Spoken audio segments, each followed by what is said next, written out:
ready for a deep dive into something truly unique. Oh yeah, always up for something new. Well, today we're taking on the November 2024 edition of OCQ magazine. OCQ magazine. It's a Dutch business magazine. They're kind of making waves Oh, how so? with their content. It's AI generated. AI generated, wow. But human controlled. So before we even start, I'd urge you to head over to their YouTube channel. Their YouTube channel. Yeah. After you listen to this, you can see how they bring these articles to life. Okay, interesting. Trust me, it's worth it. I'll check it out.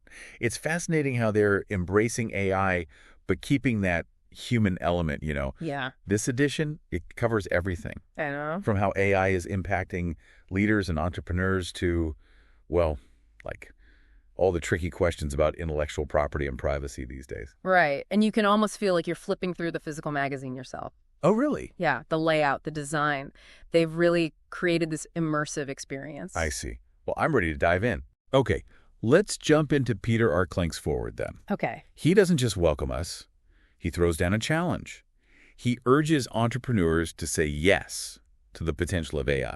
To say yes. Yeah, but, you know, to do it responsibly. Responsibly, right. Yeah. Makes sense. It sets the tone for the whole magazine, I think. I think so, too. This yes, we can attitude, but with a strong emphasis on being thoughtful Exactly. about the challenges. Clank acknowledges that AI has its own set of ethical considerations. It's not a blind leap of faith, that's for sure. No. Speaking of yes, we can, though, the article on being a successful entrepreneur really brings this idea to life. Oh. We meet Linda Weinman, the founder of lynda.com. Lynda.com. Sounds familiar. Yeah, you probably know it as LinkedIn Learning today. Mm-hmm. Her story, it's a masterclass in adapting. Oh, wow. She started with a website just to showcase her students' work, Mm-hmm. kind of like a passion project. Uh-huh. But it became a billion-dollar company. Wow. $1 billion? So how? She was willing to pivot, embrace new tech, Yeah. and she constantly evolved her offerings. I see. So her success, it wasn't just about saying yes. Right. It was about recognizing the right opportunities, Exactly. having the vision to adapt her business. As the internet and, well, the demand for online learning just exploded. Exactly. And then there's Arnold Correa, the founder of Atmo Digital. Okay, I don't think I know him. He took on this satellite technology project for a client, even though he had zero experience. Zero. That's bold. Very bold. Yeah. And that move led to a collaboration with Walmart. Wow. Talk about a yes that paid off big time. Right. What I find so inspiring about these stories, it's that they show how calculated risks they can lead to massive rewards. It's not about blindly saying yes to everything, though. No, it's not about that. It's about being discerning, understanding your goals, Yeah. and being willing to step outside your comfort zone. Yeah. When the right opportunity comes along. One that aligns with your vision. Exactly. And speaking of mastering new things, let's talk about the article on AI tools for annual planning. Okay. This one, it's all about using AI to take out the guesswork from planning. Oh, interesting. So how? Imagine analyzing years of data to see the trends, Mm-hmm. predict future performance, and even like potential risks. It's not just crunching numbers then. No, it's about getting insights to guide your strategy. Yeah. Say you're a retailer. You're using an AI tool to analyze past holiday shopping data. Okay. The Yeah. tool, it could predict which products will be in high demand next year. Oh, that's smart. Right. You can optimize your inventory, your marketing campaigns. It's powerful stuff. Powerful is right. It's like having a crystal ball, but, well, one based on real data, intelligent algorithms. Exactly. And you know what's even more exciting? This whole explosion of AI in business, it's leading to a brand new role. A brand new role. What is it? The Chief AI Officer, Or or CIO. CIO. Okay. Yeah. The CIO, they're not just a tech guru, they're a strategic leader, bridging the gap between AI and business goals. I see. So what do they do? Think about it. Are they using AI to automate, like, tedious tasks? Or to develop new products? Mm-hmm. Or maybe to create those personalized customer experiences that just wow people? Okay, yeah. Big picture stuff. So they're not just implementing AI. No, they're shaping how AI is integrated into the company, like the fabric of the company. Makes you wonder, though, with all this focus on AI, who owns, like, what's created from it? Yeah, that's where the conversation about intellectual property gets really interesting. Okay. The magazine delves into this with a story about a creative director. Mm-hmm. He's struggling with whether he actually owns an image, An image. one that was generated by AI. Wow. It really makes you think, in a world where AI can create art, music, Yeah. even write, like we said. Right. How do we define ownership? The lines are getting blurry. And that's what OCQ is diving into. Exactly. And they don't just talk about it theoretically. They break down the complexities. Oh, like what? Like copyright, patents, brand protection. Yeah. All in the AI era. And they give practical advice, too. Practical advice. Yeah, on how to navigate this new world. This uncharted territory, you could say. Right. They urge us to start thinking about these issues now. Before we run into problems. Exactly. Be proactive. Yeah. Seek legal advice to safeguard your intellectual property. To safeguard it in this new AI-driven world. That makes sense. Speaking of safeguarding, the next article tackles a topic on everyone's mind. Oh, which one? AI and privacy. Oh, yeah. They don't shy away from the potential risks. You've got data collection, transparency issues, automated decision-making. It's all there. What I appreciate, though, is they don't just present the problems. They emphasize the solutions. Responsible AI development, prioritizing user privacy, being transparent about data use, and, of course, complying with regulations like GDPR. And OCQ, they actually practice what they preach. I know. They're completely transparent about their AI use in their own content creation process. It's amazing. You'll see little vignettes throughout the magazine, like color-coded labels. They tell you the level of AI involvement in each article. It's like they're saying, hey, we're not hiding anything. We're embracing AI, but doing it ethically and transparently. It's what makes this magazine so compelling. I agree. They're not just talking about the future. They're living it. But let's explore a few more sections before we get ahead of ourselves. This is a jam-packed edition. Okay, what else is there? Well, there's a spotlight on the terrace beer. The terrace beer? It's a trade fair, all about the terrace industry. Like furniture, design, the whole outdoor thing? You got it. It's a big deal for anyone in hospitality, especially with how popular outdoor dining is now. I can see that. And for businesses who want to reach a wider audience, OCQ has a call for advertisers. They highlight their network. Around 7,500 contacts, mostly small and medium-sized businesses. Okay. And they break down their pricing, too, right? Yes, makes it accessible for everyone. It's great to see them supporting all businesses. Yeah. And then, of course, we can't forget the men's of AI vignetting.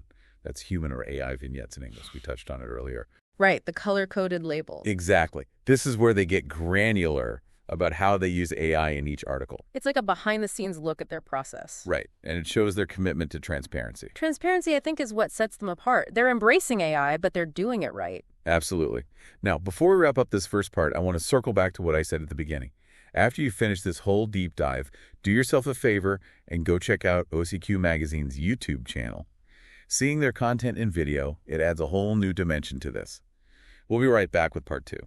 Back again, ready for more. Those men's of AI vignetting, they really got me thinking. I know. It's like peeking behind the curtain, right? Right. Seeing how they use AI for their content. Exactly. Especially now when it's getting harder to tell what's human-made and what's AI.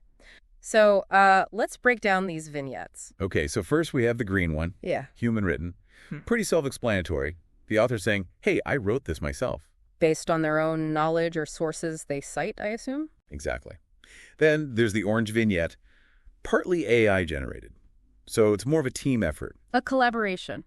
The author might have used AI for research or brainstorming, maybe even drafting some parts. Right, but the human is still in control. Then we've got the blue vignette, mainly AI generated. This means AI did most of the heavy lifting. Like maybe the human gave the AI a prompt and then polished the output. Yeah, something like that. It's a whole spectrum of AI involvement. Makes you wonder about the future of writing. It does. Will human creativity become, well, obsolete? Or will we find new ways to work with AI? Yeah. OCQ seems to think we'll collaborate, using AI's strengths while keeping that human storytelling element. And speaking of working with AI, let's go back to that chief AI officer role, the CAIO. We talked about it earlier. Oh, yeah. The CIO, they're more than just a tech expert. They're the ones leading the AI strategy. Making sure it aligns with the company's goals. Right.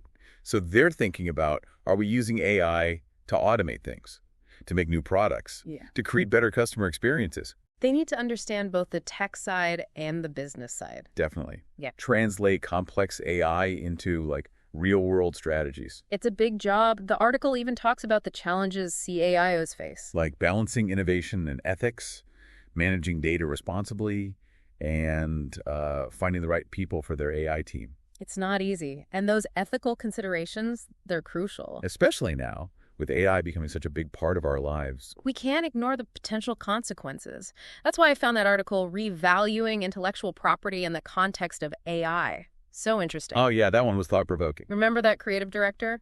Wondering if he owns that AI-generated image? Yeah, it's just the tip of the iceberg. Our old legal frameworks around copyright and patents, they're being challenged. By AI's ability to create.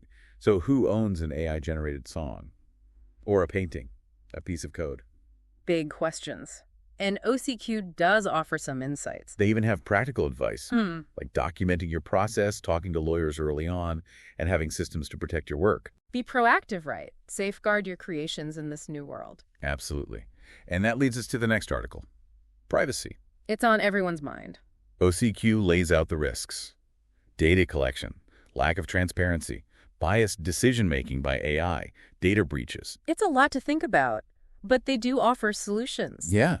They stress responsible AI development, focusing on user privacy, being open about how data is used. Complying with regulations like GDPR. Exactly. And remember, OCQ walks the walk. Right. They're upfront about their own AI use.